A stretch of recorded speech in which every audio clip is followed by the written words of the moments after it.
다 같이 성경을 들고 일어서시기 바랍니다. 봉독해드릴 하나님의 말씀은 요한계시록 10장 12절 말씀을 제가 봉독해드리겠습니다. 이것은 하나님의 말씀입니다. 첫째 화는 지나갔으니 보라, 아직도 이후에 화 둘이 이르리로다. 아멘. 네, 앉으시기 바랍니다. 지난달에는 이제 계시록 8장 13절에 공중에 날아가는 독수리가 새 화를 선포했죠, 그죠? 그 부분부터 제가 이제 말씀을 드렸습니다. 그래서 이제 8장을 들어오면은 8장 1절에서 2절까지는 일곱째 인이 떼어져요. 일곱째 인이 떼어지고 나서 거기에서 이제 일곱째 인의 내용은 뭐냐면 8장 1절에 일곱 천사가 있어 일곱 나팔을 받았더라. 이게 이제 일곱째 인의 내용입니다. 그러니까 일곱째 인의 내용은 이제 8장 1, 2절에 일곱 나팔로 나타나는 거니까 어떻게 보면 독자적인 사건을 가지고 있는 것이 아니라 인 다음에 진행되어지는 일곱 시리즈가 나팔 시리즈잖아요. 그러니까 일곱 번째 인은 다음에 진행되는 일곱 시리즈의 나팔 시리즈를 이제 가지고 있는 것이 일곱째 인이라고 얘기를 했습니다. 그러나서 이제 8장 3절에서 5절까지 보면은 일곱째 인의 내용이 나오는 게 아니라 다른 내용이 삽입되잖아요. 그죠? 그래서 이거를 우리는 이제 막간계시라고 지난번에 제가 말씀을 드렸고요. 그 다음에 이제 8장 6절에 보면 이제 일곱 천사가 나팔을 부는데 7절이 첫째 천사가 나팔을 불고 8절에 둘째 천사가 나팔을 불고 9절까지 10절에 11절까지 셋째 천사가 나팔을 불고 12절에 넷째 천사가 나팔을 불었다라고 했습니다. 그러니까 이제 일곱인, 일곱 나팔, 일곱 대접 세 가지 일곱 시리즈는 이것을 본경분이라고 우리는 요한계시록을 볼 때 이렇게 이해합니다. 그 다음에 세 가지 일곱 시리즈 외의 계시들, 다른 계시들은 이제 우리는 막간계시라고 그러죠. 막간계시. 일반 계시록 연구하시는 분들은 삽입계시라고 부릅니다. 근데 용어가 문제가 있기 때문에 우리는 삽입계시라고 부르지 않고 막간계시로 부른다라고 제가 이제 말씀을 드렸습니다. 그 다음에 이제 8장 13절을 보면 이제 넷째 천사의 나팔이 네 번째 나팔이 불리고 나서 15절에 나타나는 내용은 다섯 번째 나팔이 아니에요. 그죠? 다섯 번째 나팔이 아니고 공중에 날아가는 독수리가 큰 소리로 땅에 사는 자들에게 화가 있다. 우아이 화가 있다라고 하는 새 화에 대한 선포를 하는데, 그래서 이제 13절 뒤에 보면 이는 새 천사들이 불어야 할 나팔 소리가 남아 있음이로다 하더라. 그러니까 8장 13절을 보면은 8장 6절에서 12절까지의 첫째, 둘째, 셋째, 넷째 나팔이 불렸잖아요. 그리고 13절에 독수리의 외침은 앞으로 불어야 할 새 나팔이 남아 있다. 그러니까 이것은 다섯 번째, 여섯 번째, 일곱 번째 나팔이 남아있다라고 하는 말입니다. 그런데 여기에서 다섯 번째, 여섯 번째, 일곱 번째 나팔의 특징이 뭐냐? 화가 있다라는 말이에요. 우아이라고 하는 화가 있다, 그런 뜻입니다. 그러니까 다섯 번째, 여섯 번째, 일곱 번째 나팔은 화의 특성을 가지고 있다라고 해서 다섯 번째 나팔을 우리는 첫째 화라고 부르고 여섯 번째 나팔을 둘째 화라고 부르고 일곱 번째 나팔을 셋째 화라고 우리는 요한계시록에서 그렇게 우리는 지금 부르는 것입니다. 그래서 이제 지난 달에는 이제 9장 1절에서 이제 11절까지 다섯째 나팔이 불리잖아요. 그죠? 그러니까 이제 나팔 계시니까 9장 1절은 본경이 되는 거예요. 본경. 이제 본경분에 들어가서 이제 그 9장 11절까지 첫째 화가 황충화. 내용은 제가 말씀을 안 드리겠습니다. 지난달에 했던 거 잘 참조하시면 첫째 화는 황충화로서 이 첫째 화의 해석이 중요한 부분이 뭐냐면 까다로운 부분이 뭐냐면 그 피해자가 누구인지에 대한 설정을 분명하게 해야 된다 그랬죠. 거의 다 계시록의 주석들을 보면은 피해자가 불신자들입니다. 가해자는 사탄이 100% 이게 맞는데 피해자 부분에서 거의 대부분이 이 불신자로 이것을 풀어나가거든요. 이거는 상식적으로도 우리가 납득이 안 되는 게 이제 마지막 때에 이제 사탄도 자기가 예수 그리스도에 의해서 심판받을 것을 알고 있잖아요. 그러니까 자기도 어떻게 될지 알고 있는데 세상 사람들은 사단의 쉽게 말하면 자식들 아닙니까? 뭐가 답답해서 사탄이 자기의 자식들을 공격을 하겠냔 말이에요. 그러니까 상식적으로도 이거는 맞는 내용이 아닙니다. 그래서 우리는 첫째 화의 피해자를 불신자로 보는 게 아니라 우리는 성도들로 보고 이제 첫째 화는 상당히 중요한 의미를 담고 있다 그랬죠. 이 첫째 화를 당할 때에 그리스도인들에게는 하나의 하나님이 테스트가 됩니다. 기회가 됩니다. 예비초를 후삼년반 대환란의 예비초를 들어가느냐 아니면은 대환란에 떨어지느냐. 그래서 이제 이긴 자 진자로 이제 도표에 보면은 표현되어 있잖아요. 그죠? 그래서 이 첫째 화에 대한 내용은 너무나 중요해서 마지막 때 종말을 살고 있는 우리 그리스도인들이 이기는 자의 삶을 살아야 된다라고 하는 것, 깨어 근신하며 이기는 자의 삶을 살아야 된다라고 하는 이 부분을 꼭 여러분들이 기억하셔야 됩니다. 자, 그리고 나서 이제 오늘 12절을 제가 봉독해 드린 말씀을 보면 첫째 화는 지나갔으니 이 첫째 화가 다섯 번째 나팔이라는 거예요. 그러니까 다섯 번째 나팔이 지나갔으니 보라 아직도 이후에 둘이 이르리로다 그랬죠. 그럼 앞으로 여섯 번째, 일곱 번째 나팔이 남아있다. 그것이 둘째 화, 셋째 화가 아직 남아있다라고 이렇게 예고를 합니다. 자, 그러고 나서 이제 13절을 보니까 여섯째 천사가 나팔을 불매라는 말이 나오잖아요. 그죠? 그러니까 9장에서는 다섯 번째 나팔과 여섯 번째 나팔이 동시에 연이어서 불려지는 거예요. 그래서 이것을 우리는 이제 봉경군으로 이제 우리는 이 본문을 우리는 보고 있습니다. 자, 그러면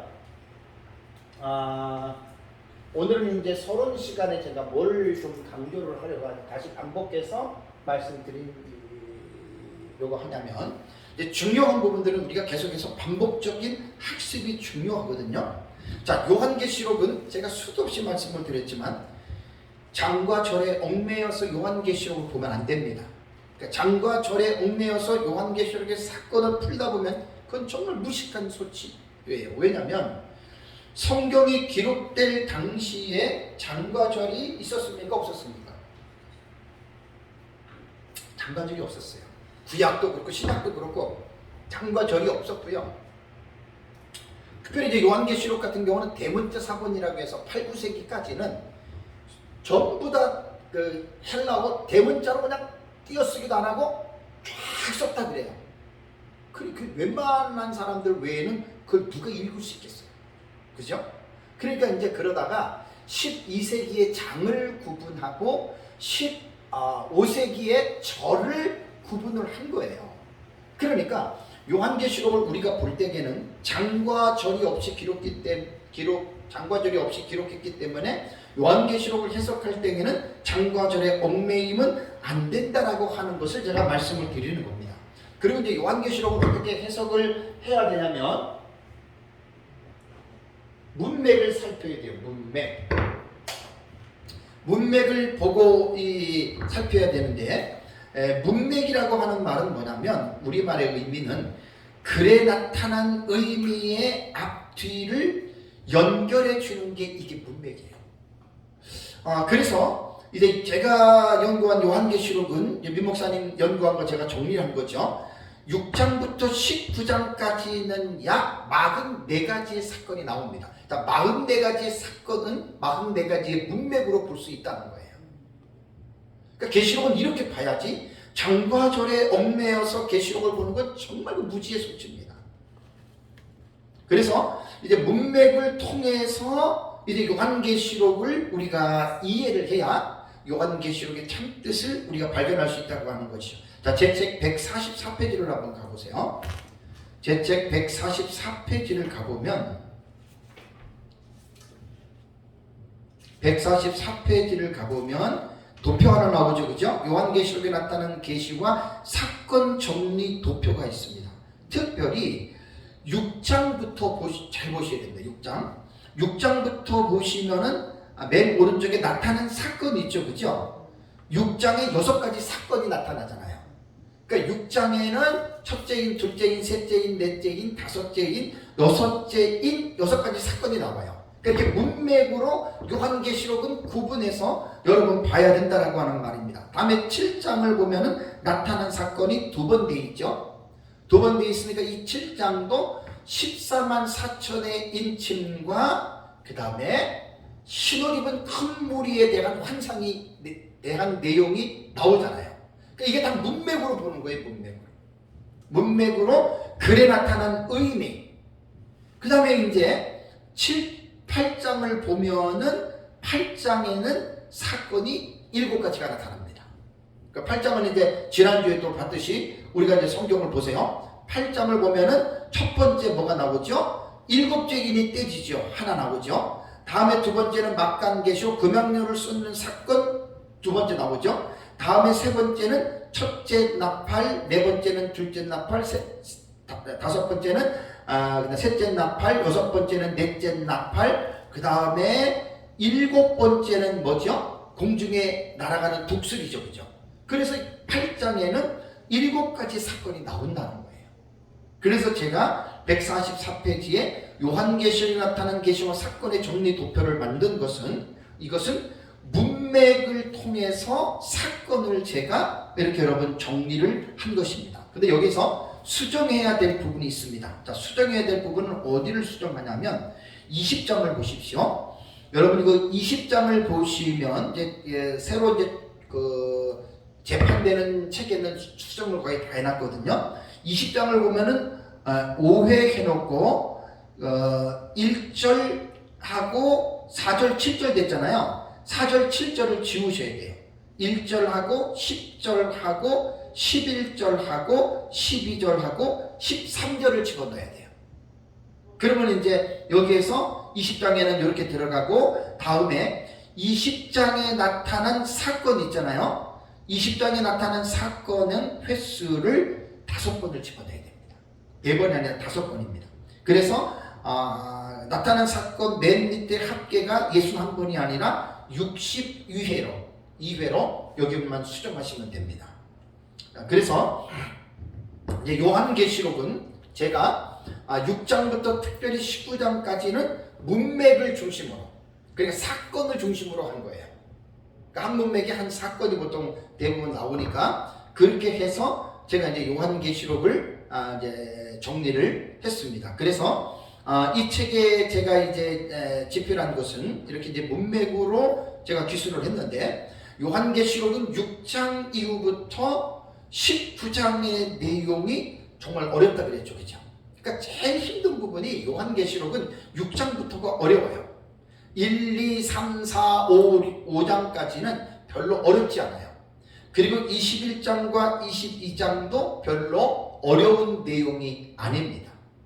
그래서 요한계시록은 6장부터 19장까지의 내용이 제일 어려운데 6장부터 19장까지의 내용을 제가 본경과 삽경분으로 나눈다 그랬죠. 자, 요거 141페이지를 한번 보겠습니다. 앞으로 좀 가시면 141페이지. 네. 141페이지에 보면은 본경과 삽경에 대한 이해라고 해서 제가 강의할 때 되게 많이 강조하죠. 왜냐하면 이게 중요합니다. 그러니까 요한계시록 6장 이후의 내용은 어느 한 사람이 보는 것이 아니라 6장부터 사실 22장까지를 우리 역사적 전천년 같은 경우는 장차 될 일들의 계시로 봅니다. 그러니까 요한계시록은 사건적으로 볼 때 과거에 일어난 사건으로 보는 과거주의가 있고 그 다음에 역사를 통해서 신약시대 전체에 일어날 것이라고 하는 역사주의적인 방식이 있고 우리 역사, 특히 역사적 전천년 6장 이후부터는 장차 될 일들의 계시로서 미래에 일어날 사건으로 우리 역사적 전천년이 보는 거예요. 그 다음에 이제 이상주의를 보는 무천년주의자들은 사건이 꼭 그 사건이 일어나는 것이 아니라 이 사건을 통해서 상징적인 의미로 사건을 해석하는 방식이 이 무천년의 방식이에요. 그러니까 요한계시록은 무조건 배우면 이게 혼돈에 빠져요. 그러니까 아예 딱 배울 때 분명하게 설정을 해놓고 배워야 돼요. 과거주의자들은 AD 70년 로마의 디도 장군이 예루살렘을 침공했잖아요. 그죠? 그러니까 과거주의는요, AD 70년까지 요한계시록 다 이루어져 이렇게 보는 거예요. 그게 과거주의고, 역사주의는 거의 90%는 전부 다 과거주의처럼 이루어졌는데 예수님 재림 때까지 이제 남아있는 사건이 있다. 이게 역사주의고, 이제 우리 미래주의는 6장 이후부터 아직 하나도 일어나지 않았다. 예수님 재림 직전에 종말의 기간에 완전히 그 말세 지말이죠, 그죠? 그때 일어난다라는 게 이게 우리 전천년의 핵심적인 이게 정체성이에요. 그 요한계시록을 공부할 때 이러한 뚜렷한 기준 없이 무조건 배우게 되면 얼마나 혼란스러운지 몰라요. 뭐 무천년처럼 그냥 뭐 이거는 뭐 언제 이런 과거고 현재고 뭐 미래고 이런 사건이 아니다. 이 사건은 그냥 교회에서 전체를 통해서 이제 교훈을 하기 위한 것이다. 그 뭐 첫째인 같은 경우는 붉은 말 나오는데 뭐 붉은 말이 흰말이 나오는데 뭐 흰말이 어느 시대 딱 나오는 게 아니라 교회사 시대 전체를 통해서 이제 이러한 것들이 나타난다라고 말하는 것이 이게 이제 무천년의 상징적 해석입니다. 그런데 지금 이제 전 세계의 종말론의 흐름을 보면은 어떤 식이냐면 이전처럼 과거냐 역사냐 미래냐 상징이냐 이러한 부분들에 대해서 이제 그렇게 뚜렷하게 하나를 고집하지 않아요. 이거는 그레고리 비례 책을 보니까 한 30여 년 전부터는 미국의 신학계에서 특히 하나만 주장하는 것이 아니라 절충주의라 그랬죠. 절충주의. 네. 절충주의는 종합적 해석 방법입니다. 그러니까 과거주의, 역사주의, 미래주의, 상징주의, 이상주의예요. 이 네 개를 다 통합한다기보다는 각자의 해석에서 중요한 장점들을 다 통합했다 이거예요. 그러니까 지금은 거의 종말론을 통합해서 봐요. 절충해서 봐요. 그러니까 이제 저는 이 부분을 어떻게 생각을 하냐면 이전에만 해도 뚜렷한 정체성들이 있었잖아요. 역사주의든 과거주의든 미래주의든 지금은 이제 이런 것 별로 따지지 않고 다 지금 장점만 취해서 전체적으로 종합적으로 해석한다는 거예요. 예, 장점은 뭐냐면 서로의 어떤 그 다툼이나 어떤 이런 것들은 사실은 많이 좀 완화가 됐지만 단점은 뭐냐면 뚜렷한 특징이 없어요. 이것저것 막 섞으니까. 지금 이제 이런 식으로 이루어지고 있다라고 하는 사실입니다. 그래서 이제 그 요한계시록 6장에서 22장까지는 이제 본경과 삽경에 대한 이 부분에 대해서 이 7 시리즈를 본경으로 보고 나머지의 계시들 삽경이라고 하는 막간 계시를 이제 삽경, 이걸 이제 삽경이라고 부른다. 나머지 내용들은. 그래서 이제 이건 어느 한 사람이 주장한 것이 아닙니다. 전천년이든 무천년이든 후천년이든 세대주의의 신학자들이 이 부분은 어느 정도 명칭이 공통적으로 확정이 됐어요. 그래서 본경군 하면 세 가지의 7 시리즈, 나머지 내용은 삽경군 이렇게. 그래서 이제 저도 매 목사님한테 요한계시록을 배웠지만 전체적인 학자들의 글들을 제가 접하면서 이렇게 본경과 삽경이라고 하는 공통적인 용어를 사용하는 것이 좋겠다 싶어서 제 책에는 본경과 삽경군으로 이제 이렇게 기록을 해놨고, 목차를 다시 한번 보세요. 6페이지를 보시면 6페이지를 보면은 이제 그 5장 다음에 미래라고 써 있죠.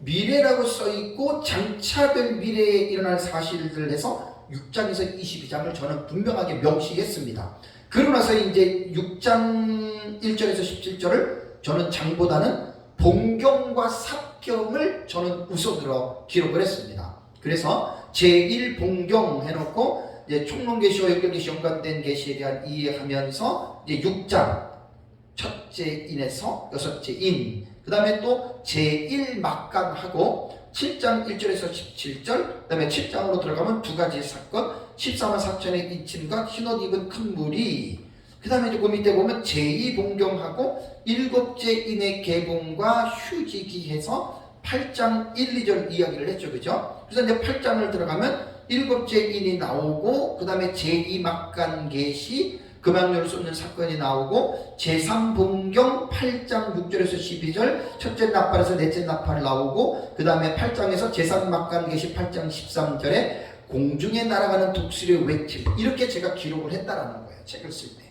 그래서 제가 책을 쓸 때는 장을 중심으로 쓴 것이 아니라 본경군과 그 다음에 삽경군인 막간계시의 문맥을 잘라가지고 제가 제 책을 썼기 때문에 이것이 제 책의 특징입니다.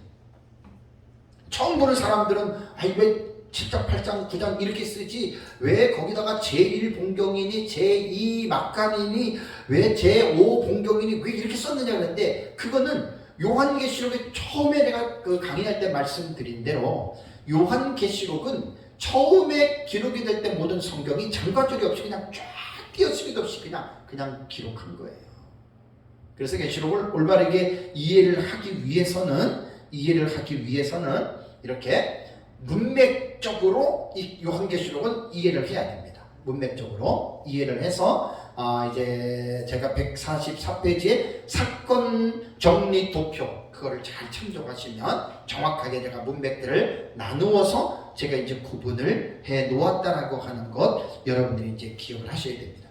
지난주에는 제가 이제 공중에 날아가는 독수리의 새 화의 선포에 대해서 제가 말씀을 드렸죠. 그죠? 그리고 나서 첫째 화인 다섯 번째 나팔인 황충화에 대한 계시를 이제 지난 달에는 제가 이제 여러분들에게 이제 살펴보았습니다. 자, 이번 주에 살펴볼 내용은 둘째 화인 여섯 번째 나팔의 계시인 유브라데 전쟁에 관한 이 계시를 여러분들에게 이제 살펴보려고 합니다. 자, 그러면 우선 479페이지를 가겠습니다. 제 책에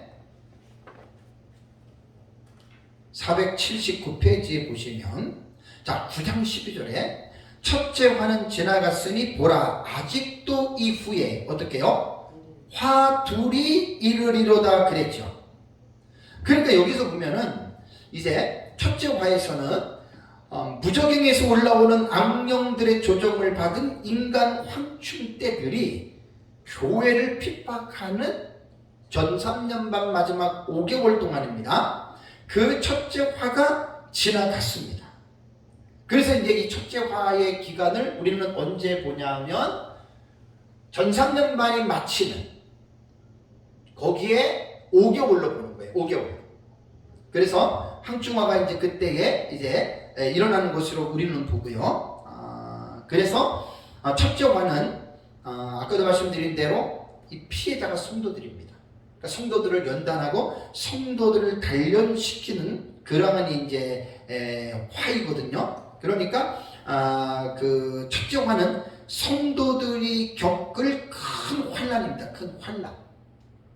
그래서 이제 후 3년반에 대환난에 예비처를 들어가지 못하고 첫째 화에서 진 자들 성도들이 떨어져서 후 3년반에서 엄청난 환난을 겪는데, 그래서 많은 사람들이 죽습니다. 그래서 이제 마지막 때에는 사역자들이 성도들에게 뭘 가르쳐야 되냐면 하나님이 알곡과 쭉정이를 가릅니다.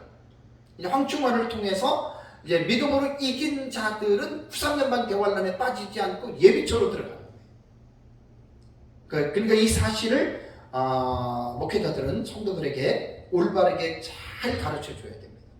그래서 이제 그런 데 빠지지 않고 하나님의 예비처에서 그 대환란을 피할 수 있도록 여러분 우리는 이제 그렇게 가르쳐야 됩니다. 그리고 이제 하나님이 예비하신 곳은 12장을 볼까요? 자, 12장 13절과 14절을 보겠습니다. 계시록 12장과 13절을 보면 용이 자기가 땅으로 내쫓긴 것을 보고 남자를 낳은 여자를 박해하는지라. 그 여자가 큰 독수리의 두 날개를 받아 광야 자기 곳으로 날아가 거기서 그 뱀의 낯을 피하여 한때와 두때와 반때를 양육받음에. 요게 이제 예비처의 기간이에요. 그래서 사실 요한계시록에서 정말로 여러분 중요한 것은 다 모든 것들이 중요하지만 예비처에 대한 계시 여러분 이거 너무나 중요합니다. 예비처에 대한 이 계시를 여러분들이 분명하게 알고 있어야지 요한계시록에서 예비처에 대한 계시를 알지 못하면 세대주의자들이 말하는 것처럼 교회가 7년 환란 전에 어떻게 교회가 환란을 받을 수 있겠느냐. 그래서 이제 7년 환란 전에 교회는 공중으로 휴거된다. 이렇게 말하는 거예요. 근데 그거는 아무리 성경을 연구해도 그건 성경에 교회가 휴거된다는 말은 없어요. 휴거는 예수님 재림 때에 이 땅에서 이제 생존했던 성도들이 이제 공중으로 올라가서 천사들이 그들을 이끌고 올라가서 주님을 만나게 하는 게 여러분 그게 휴거입니다. 그러니까 세대주의자들이 말하는 환란 7년 환란 전에 교회가 전체적으로 공중으로 올라간다. 이거는 전천년의 사상이 아니에요. 이건 세대주의 전천년에서 19세기에 존 넬슨 다비가 만든 교리입니다. 제가 이제 이렇게 책들을 보면 이제 무천년주의자들 같은 경우가 참 아쉬운 게 뭐냐면 남을 비판할 때는 올바르게 알고 비판해야 됩니다. 지금 역사적 전천년과 세대주의 전천년의 차이점을 너무들 모르고들 있어요. 자, 역사적 전천년의 시작은 초대 교부들로 보거든요. 2, 3세기 교부들로 역사적 전천년의 시작을 보고 세대주의 전천년은 19세기에 존 넬슨 다비에 의해서 시작이 된 거라고요. 근데 세대주의에 왜 전천년을 붙이냐면은 넬슨 다비가 종말론을 확립할 때에 기존은 바탕과 중심은 초대교회 교부들이 보았던 역사적 전천년의 사상을 가지고 온 거예요. 그렇다고 다 갖고 온 것도 아니고 또 하나 문제가 뭐냐면 초대교회의 초대교회 교부들이 역사적 전천년으로 종말론을 봤다라고 하는 이 말은 초대교회 교부들이 역사적 전천년으로 종말론을 완성시킨 게 아니에요. 왜냐하면 초대교부 시대에는 모든 신학이 발전해 가는 과정에 있었어요. 어떤 교리이든지 간에 초대교부 때에는 교리들이 확립된 것이 하나도 없어요. 그때는 과도기였기 때문에 이제 교리라고 하는 하나님의 말씀이 계속해서 이제 그 당시 신학자들과 목회자들을 통해서 그 진리들이 교리들이 확립되어져 가는 과정이었기 때문에 초대교회 교부들이 역사적 전천년을 믿었다고 해서 초대교부 시대에 역사적 전천년의 신학이 치료되었다라고 말하는 건 그건 잘못된 말입니다. 모든 것들이 초대교부 시대에는 신학이 확립이 되어질 수가 없고 확립되어지는 과도기였다는 말이에요. 그러고 나서 이제 어거스틴 때에 가서 5세기 때에 가서 이제 무천년설이 이제 교회 안에 이제 득세하기 시작하죠. 종교개혁 때까지. 그때 그러면은 역사적 전천년이라고 하는 것은 초대교회 교부들이 가지고 있었던 사상인데 역사적 전천년이면 그때는 뭐냐 이렇게 생각하시면 됩니다. 요한계시록 20장을 읽을 때 요한계시록 19장 11절부터 21절까지가 아마겟돈 전쟁이 나와요. 거기에서 예수님이 재림해서 이 땅에 있는 군대들을 말씀의 검으로 심판하고 물리치거든요. 그게 6번째 대접을 쏟을 때 예수님 재림하는 거예요. 그리고 19장이 끝나고 20장으로 딱 가면은 천년이라고 하는 용어가 나와요. 킬리아 에테라고 하는 용어가 나옵니다. 이 킬리아 에테라고 하는 천년이라고 하는 용어가 나오는데, 킬리아 에테라고 하는 이 용어가 나오는데, 에테 이건가 이건가? 이 킬리아 에테라고 하는 용어, 이 천년이란 말이에요. 천년. 이것이 20장 1절에서 7절까지 6번 딱 나와요. 6번. 요 킬리아 에테라고 하는 천년이라고 하는 이 용어 때문에 요한계시록 이후에 천년왕국론이 시작이 된 거예요. 그래서 2000년 동안에 이 천년왕국론이 크게 4가지의 형태로 분화가 됐는데, 크게는 2개입니다. 그러니까 역사적 전천년으로 보는 이 천년왕국이 있고, 그 다음에 이제 무천년에서 보는 견해가 있습니다. 역사적 전천년과 무천년이거든요. 크게는 이 천년왕국이 이 2가지의 파트에서 분류가 됐다고 생각하면 됩니다. 역사적 전천년에서 분화가 된 게 뭐냐면 세대주의 전천년입니다. 세대주의 전천년은 19세기입니다. 19세기. 그 다음에 무천년에서 분화가 된 사상이 뭐냐면 후천년이에요. 후천년도 18세기에 이렇게 시작이 됩니다. 그러니까 요한계시록에 20장에 나오는 천년이라고 하는 이 용어를, 전천년과 무천년은 어떻게 해석을 하냐면, 19장의 6번째 대적으로 예수님 재림해서 아마겟돈 심판한다 그랬죠. 그죠? 그 다음에 20장이 나오잖아요. 요 관계를 순서적으로 읽는 거예요. 연대기적으로. 그러니까 예수님 재림한 이후에 20장의 천년이라고 하는 기간이 연속적으로 이어진다. 이렇게 보면 전천년이에요. 다시 말씀드릴게요. 예수님 재림했어요. 심판했어요. 그리고 20장에 천년이 나오잖아요. 그대로 연속적으로 일어나는 사건으로 읽어요. 그러면 예수님 재림하고 천년이 있다는 거죠. 요게 초대교회 교부들이 다는 아니지만 대체적으로 유명한 교부들이 천년을 그렇게 해석을 했어요. 이게 이제 역사적 전천년의 이제 그 중심이 되는 거예요. 그러면 무천년은 뭐냐? 예수님 19장에 11절 21절에 예수님이 재림을 했잖아요. 아마겟돈 전쟁 심판했잖아요. 그리고 20장에 천년이 나오잖아요. 요 천년은 연속적으로 읽는 게 아니라 예수님 재림을 딱 잘라놓고 천년을 초리목대로 와요.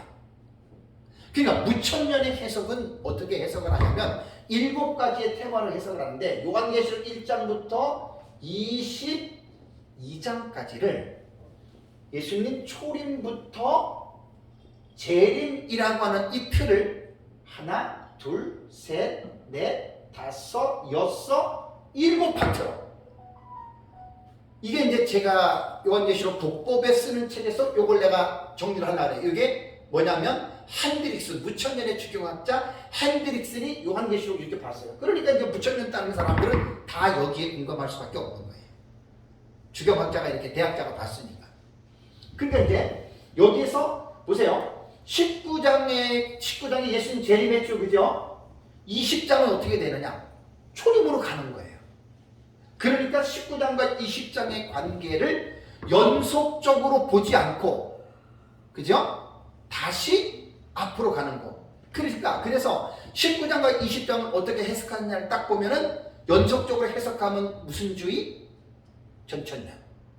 연속적으로 보지 않고 사건이 다시 앞으로 초림으로 간다 그러면 그건 뭐예요? 그게 무천년이에요. 그래서 우리가 종말론을 배울 때에는 어느 한 가지만 알고 있으면 안 돼요. 내 것만 알고 있으면 안 돼요. 가치들 이렇게 여러분 배우셔야 돼요. 그래서 이제 천년왕국이라고 하는 천년왕국론이 2000년 기독교 역사를 통해서 역사적 전천년, 무천년, 후천년, 세대주의, 이렇게 4가지의 학파들이 지금까지 존재하고, 4가지의 학파는 따지고 보면 2가지로 딱 양분됩니다. 전천년이나 무천년이나. 요것도 이제 간단한 게 아니에요. 전천년과 무천년은 종말론의 텍스트를 해석을 할 때 전천년은 문자를 중심으로 해석을 하면서 상징의 해석도 병행하는 게 역사적 전천년이에요. 무천년은 문자적 해석을 안 합니다. 모든 텍스트를 다 상징으로 해석합니다. 그러니까 전천년과 무천년은 대화가 불가능한 거예요.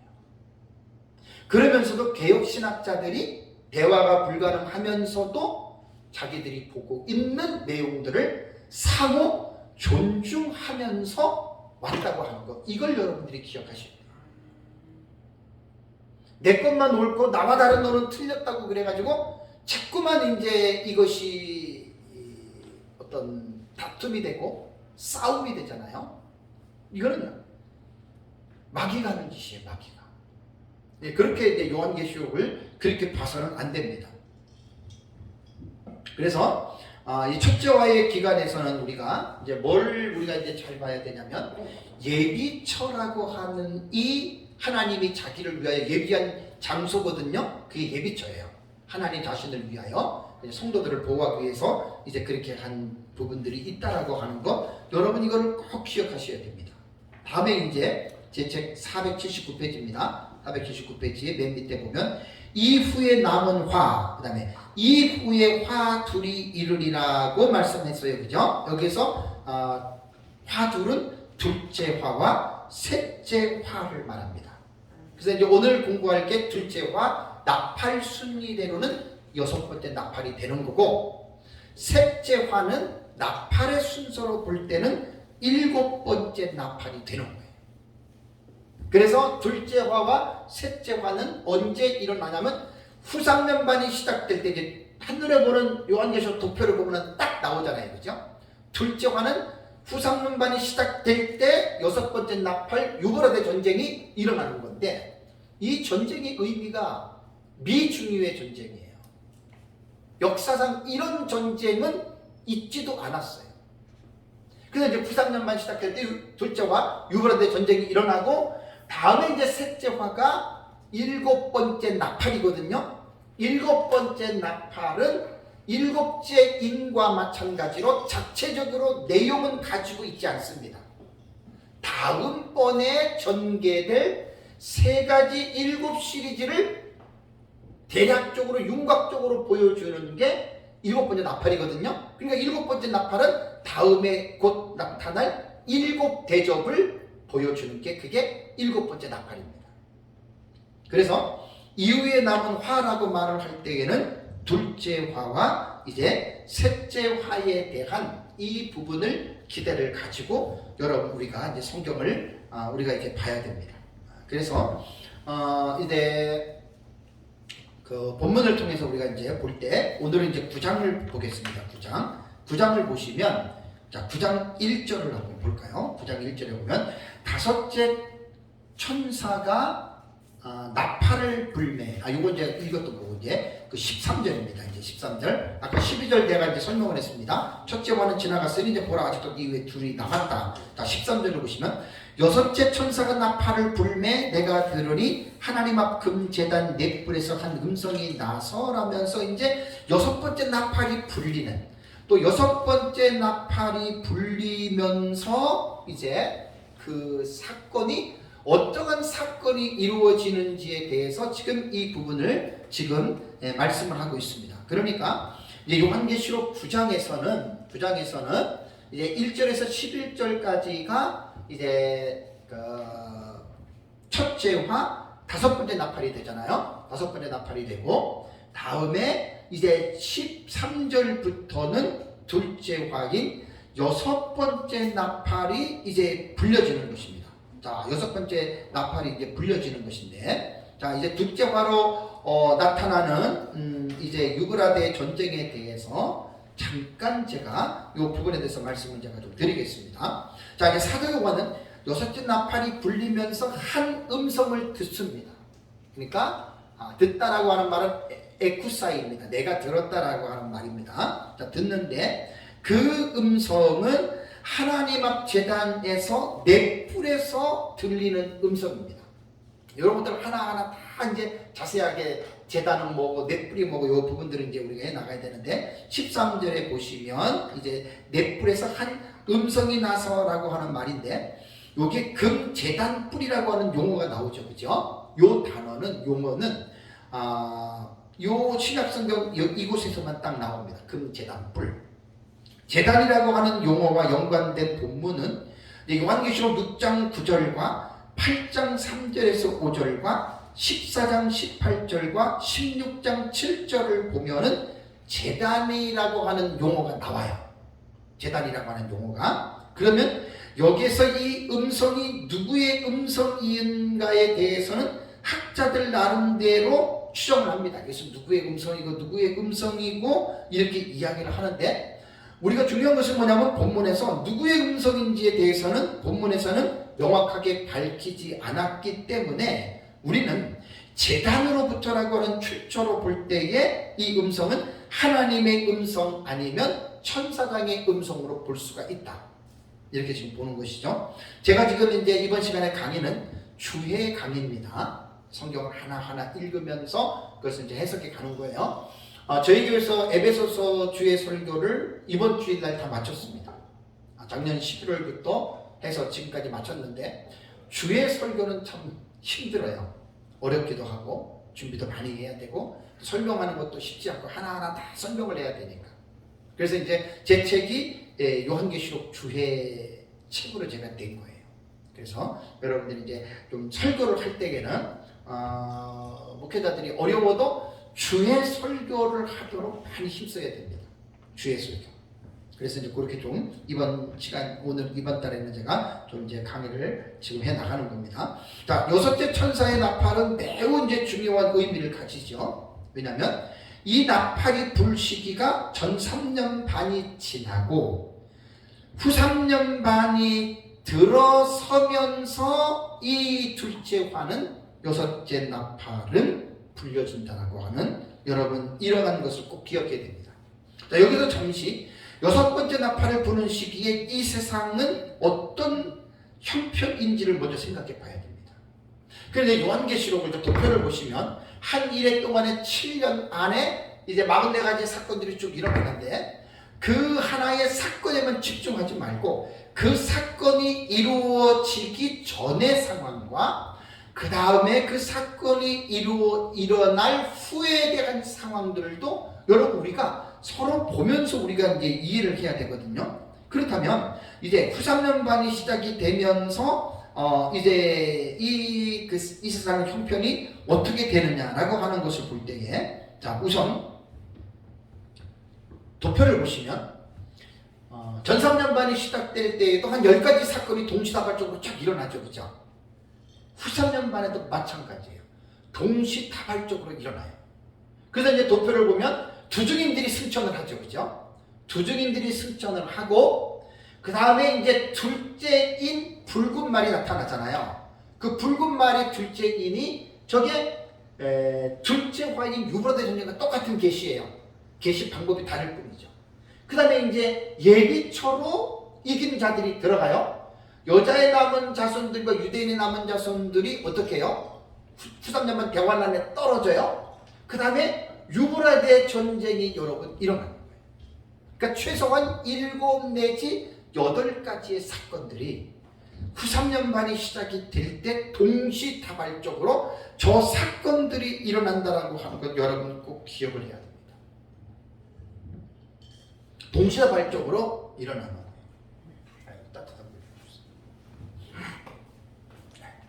동시다발적으로 이제 이 사건들이 일어난다라고 하는 그러니까 다시 말씀을 드리면 요한계시록을 우리가 연구할 때는 하나의 사건만 딱 잘라가지고 그 하나의 사건만 말하는 게 아니에요. 그 하나의 사건 전후의 사건도 봐야 되고 이 사건이 일어날 때에 이 사건이 일어나는 전체적인 상황들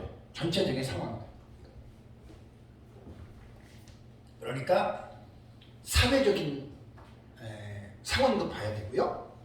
종교적인 상황도 봐야 되고 영적인 흐름도 봐야 돼요. 사실 요한계시록을 제가 연구하다 보니까 이게 그렇게 간단한 게 아니에요. 우리가 사회를 논할 때에 어떤 나라 그러면 그 나라의 경제만 봅니까? 뭐 그 나라의 군사적인 것만 봅니까? 아니면 그 나라의 어떤 문화적인 것만 봅니까? 그 나라의 전반적인 모든 것들을 우리가 관찰하잖아요. 마찬가지예요. 요한계시록을 여러분 우리가 읽을 때에도 그 마지막 종말의 시대에 어느 한 가지의 사건만 우리가 보는 게 아니에요. 사회 전반적으로 일어나는 사회적인 현상과 영적인 현상까지를 우리는 요한계시록 안에서 전체적으로 여러분 이걸 우리가 읽을 수가 있어야 된다는 말입니다. 그래서 이제 둘째 화인 여섯 번째 나팔이 불려질 때에 이제 동시다발적으로 일어나는 사건 가운데에 이제 둘째인이 나오는데, 자 계시록 6장을 보겠습니다. 하나하나 찾아가면서 보셔야 돼요. 이게 이제 제가 연대기적으로도 이제 요한계시록을 설교를 했는데, 자 우선 6장 3절을 보겠습니다. 6장 3절 4절. 자 둘째 인을 떼실 때에 내가 들으니 둘째 생물이 말하되 오라 하니 이에 다른 붉은 말이 나오더라. 그 탕자가 허락을 받아 땅에서 화평을 제하여 버리며 서로 죽이게 하고 또 큰 칼을 받았더라. 그러니까 이 둘째인에 대해서 제가 설명을 할 때에는 둘째인 자체가 뚜렷한 어떤 자세한 내용들은 없지만 붉은 말이 나오고 그 다음에 화평을 제하여 버리고 죽이고 큰 칼을 받았다. 그러니까 여기서 우리가 읽을 수 있는 것은 뭐냐면 어떤 전쟁을 통해서 많은 사람들이 죽임을 당한다. 이것만 우리는 둘째인에서 읽을 수가 있는 거예요. 그래서 둘째인이 떼어질 때 나타나는 전쟁이 무슨 전쟁이냐. 그래서 이제 계시록 안에서 연결하면 둘째화 여섯 번째 나팔이 유브라데 전쟁이라는 거예요. 그러니까 하나님은 동일한 사건을 가지고 한 가지로 그 사건을 설명한 부분도 있지만 한 가지의 사건을 두 가지, 세 가지, 네 가지, 다섯 가지의 방식으로 중복해서 계시한 것도 있죠. 그래서 지구 멸망의 계시는 요한계시록에 5번 반복합니다. 중복해서 반복하는 거예요. 그만큼 이 세상이 멸망할 때에는 이 사건이 너무나 중차대하기 때문에 하나님은 5번이나 중복해서 이 세상의 멸망에 대한 계시를 하셨다는 거예요. 그러니까 후사면반이 시작이 되면서 이 전쟁이 일어나는 이 계시는 둘째인과 여섯 번째 나팔 둘째와는 동일한 계시예요. 근데 방법이 모양이 달라요. 두 번째 인으로 계시했고 또 하나는 여섯 번째 나팔의 계시로 계시를 했는데, 그러면 이 두 가지를 중복해서 했다라고 하는 말은 뭐냐면 둘째 인에서 우리가 조금 전에 읽은 대로 여기에서는 구체적인 내용들이 없잖아요. 그죠? 그런데 이제 오늘 우리가 지금 공부할 9장에서 여러분 13절부터 21절까지 한번 읽어보면 둘째 인에서는 뭔가 이렇게 자세한 내용은 없었는데 여섯 번째 나팔을 딱 둘째 화를 읽어보면 상당히 구체적인 내용을 담고 있다라고 하는 말입니다. 그래서 중복된 계시들은 우리가 같이 모아서 그 계시들을 읽으면, 연구를 하면 그만큼 그 사건에 대해서 풍요롭게 우리가 이해할 수 있다는 거예요. 이것은 어떤 원리냐면 사복음서가 있잖아요. 공관복음, 마태, 마가, 누가 공관복음과 요한복음까지 사복음서가 있잖아요. 동일한 사건을 네 가지 복음서에 다 있는 것이 있고, 안 그런 경우에는 공관복음 세 가지의 복음서에만 있는 게 있고, 안 그러면 두 가지의 복음서에 그 사건이 나온 게 있죠. 그죠? 그러면 그건 어떻게 봐야 되냐면 똑같은 사건인데 복음서마다 그 기록을 했다 그러면 다 가지고 와서 읽어야 돼요. 그러면 특히 이제 사복음서에 기록되어 있는 내용을 특히 이제 그 오병이의 기적인가를 보면 나와요. 그거는 아주 네 가지의 복음서에 있는 사건들을 다 가지고 함께 읽으면 더 풍성하게 여러분 우리가 그것을 이해할 수가 있는 거예요. 그러니까 종말론도 마찬가지. 중복됐다, 3번 기록했다 이렇게 되는 경우는 그 본문을 가지고 잘 여러분 읽게 되면 우리가 그 사건이 얼마만큼 풍성하게 이루어졌는지를 여러분 우리가 이제 볼 수가 있습니다. 그래서 둘째 인의 계시는 6장을 보면 별로 이렇게 뭐 무슨 내용인지 잘 나타나지 않고 뭐 큰 칼을 받았고 화병을 제하고 이렇게만 나오는데 이제 이것이 6번째 나팔인 유브라데 전쟁으로 딱 하면은 둘째 인도 그거를 말하는 거예요. 유브라데 전쟁을 말하는 건데 둘째 인에서는 간단하게 요약해서 계시를 보여줬다라고 하는 말입니다. 자, 그렇다면 14절을 보시면 14절에 보면은 나팔 가진 6째 천사에게 말하기를 이렇게 나옵니다. 자, 이렇게 13절에는 이제 금 제단불에서 한 음성이 났다 그랬습니다. 그 음성의 내용이 이제 14절의 내용이에요. 나팔 가진 6째 천사에게 말하기를 큰 강 유브라데에 결박한 내 천사를 놓아주라. 제단불에서 들린 음성이 이 음성이에요. 유브라데에 결박한 내 천사를 놓아주라. 유브라데의 강의 길이는 아마 지구상에서 제일 긴 강이라고 해요. 2680km로 두 가지의 강에 흐르잖아요. 그죠? 두 가지의 강이 티그리스 강하고 유프라데스 강입니다. 그래서 이 유브라데라고 하는 말이 뭐냐면 거기에 보면은 그 강 사이, 그러니까 메소포타미아죠. 메소포타미아라고 하는 이 단어가 강 사이라고 하는 말입니다. 그래서 메소포타미아 문명이라고 말할 때 유프라데스 강하고 티그리스 강 있잖아요, 그죠? 요 강이 만나는데 요 강 사이에 있는 나라가 이게 메소포타미아 문명이라고 하는 거예요. 여기 보면 이제 바벨론 있죠, 아수르 있죠, 그죠? 그래서 메소포타미아 강들 사이에 그런 뜻입니다. 메소포타미아가. 그래서 유브라데스하고 티그리스 강 이 사이에 있는 문명, 바벨론, 아수르, 뭐 하란 이게 쭉 되잖아요. 이게 이제 그렇게 되는 것이죠. 그래서 이제 그 티그리스 강하고 이제 유브라데스 강은 여러분들이 이제 그거를 보시면 알겠고요. 그런데 여기서 우리가 이제 중요한 게 뭐냐면 14절에서는 큰 강 유브라데에 결박한 내 천사를 놓아주라 그랬잖아요, 그죠? 그러면 여기 본문에서는 내 천사를 붙잡은 내용이 있어요, 없어요? 없죠. 그냥 놓아주라는 말이에요. 그러면 이 내 천사가 붙잡혀 있었을 때가 있었다는 거예요. 근데 본문에는 안 나와요. 그래서 성경을 연구할 때 그러면 요한계시록 안에서 이 지금 내 천사가 지금 여기 보면 놓아주라고 한 이 내 천사가 놓기 이전에 묶여 있는 상태가 어디에 나올까요? 성경은 그렇게 이제 폭넓게 연구를 해야 돼요. 근데 이게 요한계시록 안에 이 내용이 있습니다. 성경을 참 깊이 있게 연구하다 보면 좀 기가 막힌데 이 내용이 어디냐면은 요한계시록 7장 1절에 나와요. 자, 계시록 7장 1절에는 이 일 후에 내가 내 천사가 그랬죠. 여기 내 천사 나오잖아요, 그죠? 내 천사가 땅 내 모퉁이에 선 것을 보니 땅의 사방의 바람을 붙잡아 바람으로 하여금 땅이나 바다의 각종 나무에 불지 못하게 하더라라는 말이 있어요. 그럼 요한계시록 7장 1절에 나오는 이 내 천사와 계시록 9장 14절에 나오는 큰 강 유브라데에 결박한 내 천사는 동일한 천사로 우리는 읽습니다. 같은 천사입니다. 그러면 7장 1절에 나오는 이 내 천사는 우선 7장 1절의 사건이 뭐죠?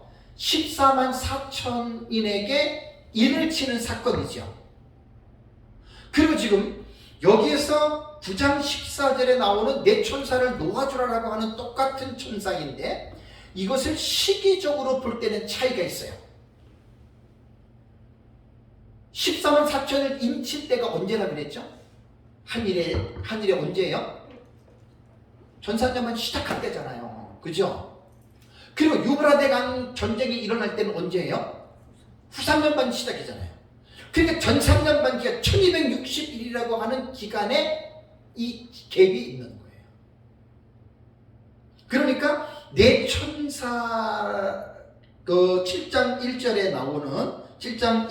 나오는 내 천사가 땅의 사방에 바람을 붙잡아 바람으로 하여금 땅에나 바다에나 각종 나무에 불지 못하게 하더라. 이게 뭐냐면 전쟁에 대한 계시인데 하나님의 7장 1절에서는 전쟁을 억제시킨 거예요. 여기에 놀라운 의미가 있잖아요.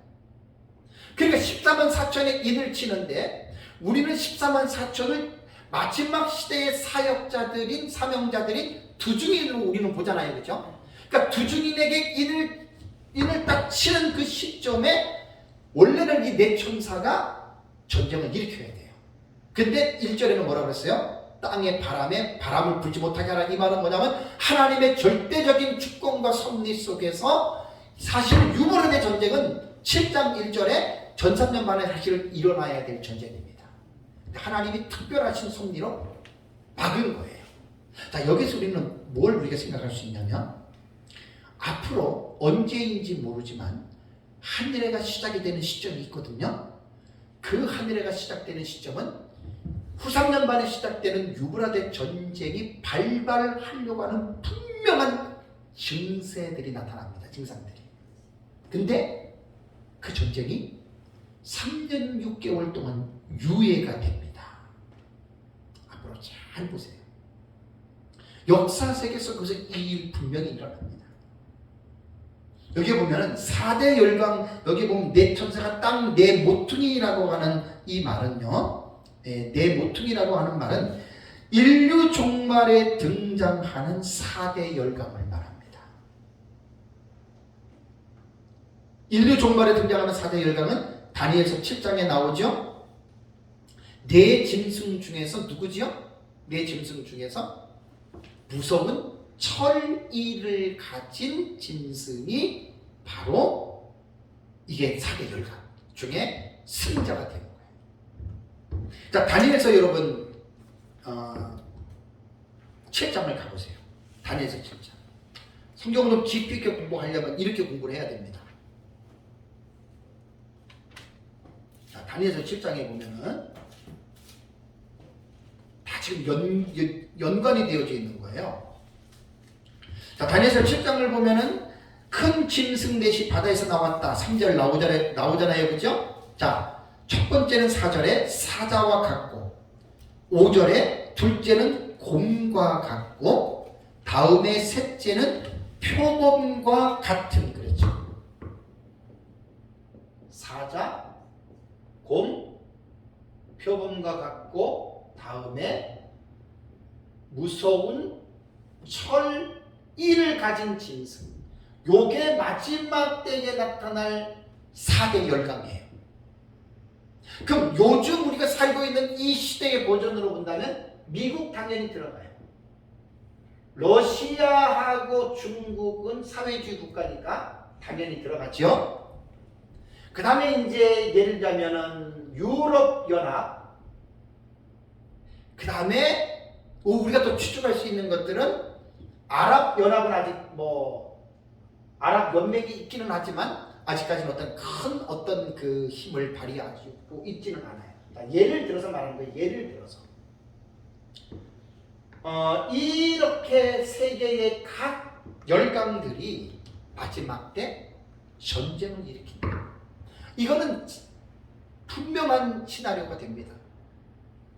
왜냐하면 전쟁의 역사는 처음부터 지금까지 계속 진행되고 있잖아요. 러시아가 우크라이나 공격하잖아요. 이제 이런 싸움이 나중에 이제 패싸움이 된단 말이에요. 북한이 한국을 침공했다? 중국과 미국이 가만히 안 있죠. 앞으로 이렇게 되는 거예요. 그래서 7장 1절에 내 천사가 땅 내 모퉁이에 선 것을 보고 땅의 사방의 바람을 붙잡아 바람으로 하여금 땅이나 바다나 각종 나무에 불지 못하게 하더라. 전쟁을 억제한 거예요. 전쟁을. 그리고 다시 9장 14절 볼까요? 나팔 가진 6개 천사에게 말하기를 큰 강 유브라데 결박한 내 천사를 어떻게 해요? 놓아 주라. 7장 1절에서는 불지 못하게 하라. 억제겠죠. 그리고 9장 14절에서는 놓아 주라 하니까 전쟁이 일어난 거예요. 이 전쟁의 인류의 3분의 1이 죽는 미중류의 전쟁이에요. 전대미문의 전쟁이라고. 그래서 9장 14절에서 유브라데에 결박한 내 천사를 도와주라라고 하는 이 말씀 속에서 우리는 요한계시록 안에서 이 네 천사의 이전의 행적을 우리가 볼 수 있어야 되거든요. 만약에 7장 1절에 이러한 내용이 없으면 우리가 없기 때문에 말할 필요는 없는데 7장 1절에 이 내용이 있잖아요. 노아 죽기 전에 이 네 천사는 7장 1절에 땅의 네 모퉁이에 바람을 붙잡고 있는 이 전쟁 억제란 말이에요. 바람을 분다라고 하는 전쟁이에요. 여러분 성경을 보십시오. 전쟁은 누구에게 속했다 그랬죠? 여호와께 속했다 그랬죠. 하나님 허락해 전쟁도 일어나는 거예요. 잘 보셔야 됩니다.